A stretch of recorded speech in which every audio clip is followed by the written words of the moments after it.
Hello, my name is Phil Jones. I'm a member of the Catholic parish of Frenchs Forest. I'm also a member of the diocese, or part of the diocese of Broken Bay, and I'm the convener of a network of social justice groups in the diocese of Broken Bay known as SJ around the Bay. But I do want to make it clear that what I've got to say are my own views and do not represent those of anybody else. In this video, I want to raise the question for discussion. It's this: how should the Church in a country like Australia best respond to the social justice and environmental issues of our time? What is the most ideal way for parish communities to act effectively and make a real difference? That receives such an emphasis from the popes in recent years. In the Gospel of Luke, Jesus applies the words of Isaiah to himself, saying, "The Lord has anointed him to bring good news to the poor," the Anoim. In today's world, we regard the Church as the visible expression of Christ, of God's love for humanity in our world. And in the compendium of the social doctrine of the Church, we read, "By means of her social doctrine, the Church takes on the task of proclaiming what the Lord has entrusted to her. She makes the message of the freedom and redemption wrought by Christ the gospel of the kingdom, present in human history. In proclaiming the gospel, the Church bears witness to humanity in the name of Christ, to his dignity and his vocation to the communion of persons. She teaches him the demands of justice and peace in conformity with divine wisdom." So that's it, by means of her social doctrine. Before answering the central question, I want to address some others. First of all, should the Church be involved in actions for justice and caring for our environment?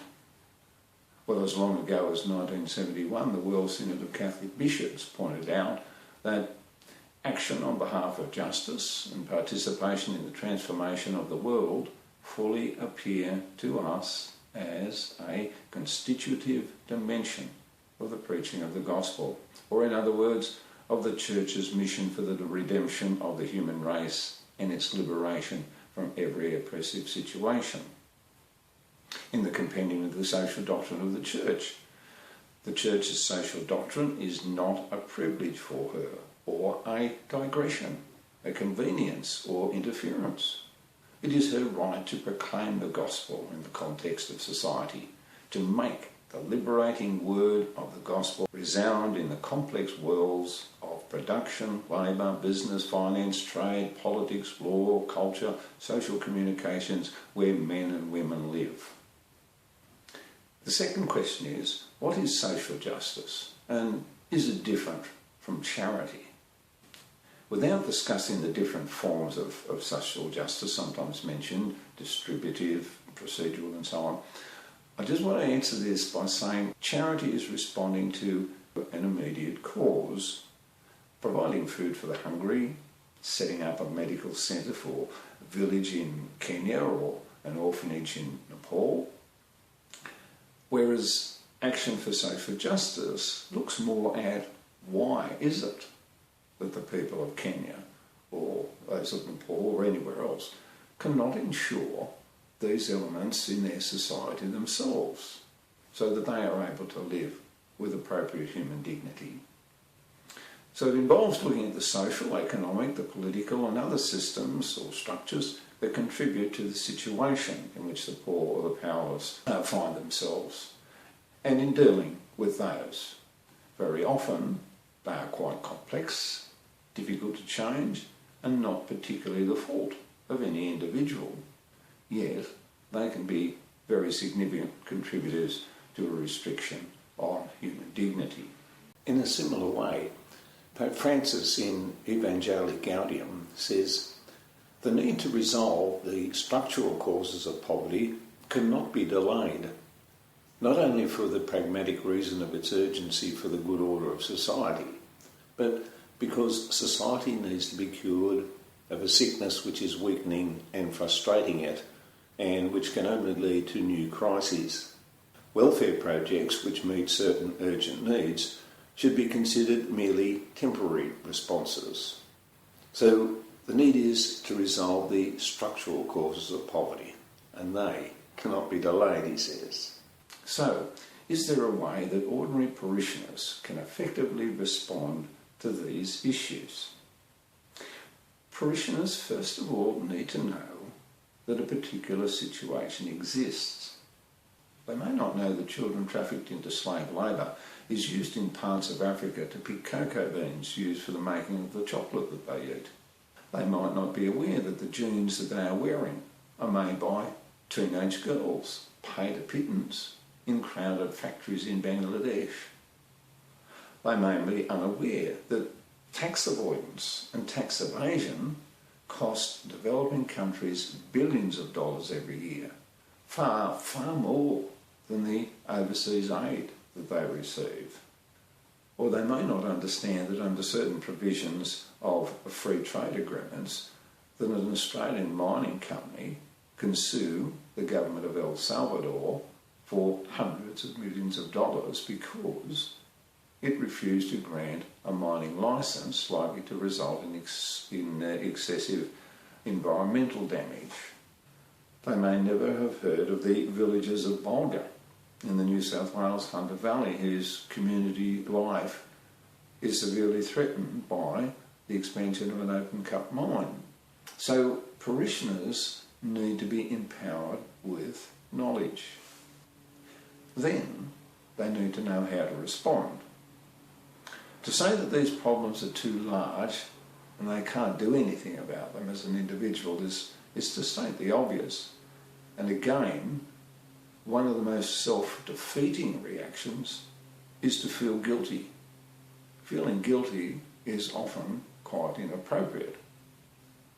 However, by linking up with other parishes, with other organisations, such as the Tax Justice Network, the Fair Trade Movement, the New South Wales Timor-Leste Justice Forum, Stop the Traffic. Some of these movements are local, others are national, others are international. They can do something. These organisations often have research capacity, they are in touch with experts in the field, and they can have representatives that go to Canberra or to Macquarie Street. The strength of these organisations as advocates comes from the support that they have within the community, and these movements have had real measures of success. There is a need for a parish structure to promote the awareness of these issues. I believe that it is possible for each parish to have a social justice group, a social justice committee, a Laut C group, or call it what you like. I'll call it an action group. But if a few people within a parish can be found who have an interest or who are motivated to act on an ongoing basis, that's all that's necessary. Members of this group can have their eyes and ears open for social justice and environmental issues that arise, perhaps through social media. They can come via individuals who subscribe to particular websites of organisations devoted to individual issues, or they could through a diocesan network of social justice groups or action groups. Now, when these organisations organise campaigns, that's when parish action groups can involve the wider parish community. For example, several years ago, Jubilee Australia, an ecumenical movement concerned with national debt of some of the poorest countries of the world, had a postcard campaign. Parishioners and politicians both gained an understanding of the issue as they read the postcard.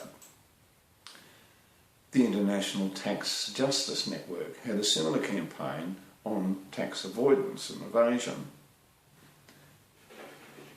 An invitation was extended for churchgoers to join the faith group section of the People's Climate March leading up to the Paris Summit on climate change.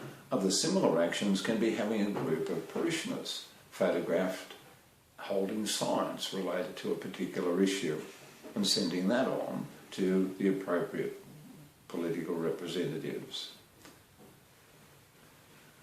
Of course, all of these activities don't preclude individual initiatives, such as signing an online petition or writing a letter to the local Member of Parliament. Nor does it mean that we don't change our individual lifestyles in response to an issue such as climate change. We can do our best to go by public transport or reduce our meat consumption and so on. So certainly we can respond as individuals. Some years ago, I attended a forum at which Bob McMullen spoke. He was the Parliamentary Secretary for International Development, in other words, overseas aid, and he was speaking to groups such as Caritas, World Vision, Oxfam and so on, and it was at a time when overseas development assistance was particularly low. He said something that I will never forget, and with this same kind of emphasis. He said, "You people have got the numbers, you're just not organised." He pointed out that if he went to Cabinet and said that he wanted more money for the overseas budget, for overseas aid, he needed to have evidence that there was community support, evidence coming from the electorate. He said, this was some years ago, he said that the last time there was a decrease in aid, he received not one letter. My point here is that we as a church need to be more organised when it comes to acting for social justice and supporting the poor. If we had an action group in just about every parish, and a group such as St Vincent de Paul was calling for a commitment from governments to increase funding for the homeless, or the Timor-Leste Justice Alliance was calling for more letters to go to federal MPs to have the border drawn between our two nations, our action groups would be able to pass this request onto their respective parish members.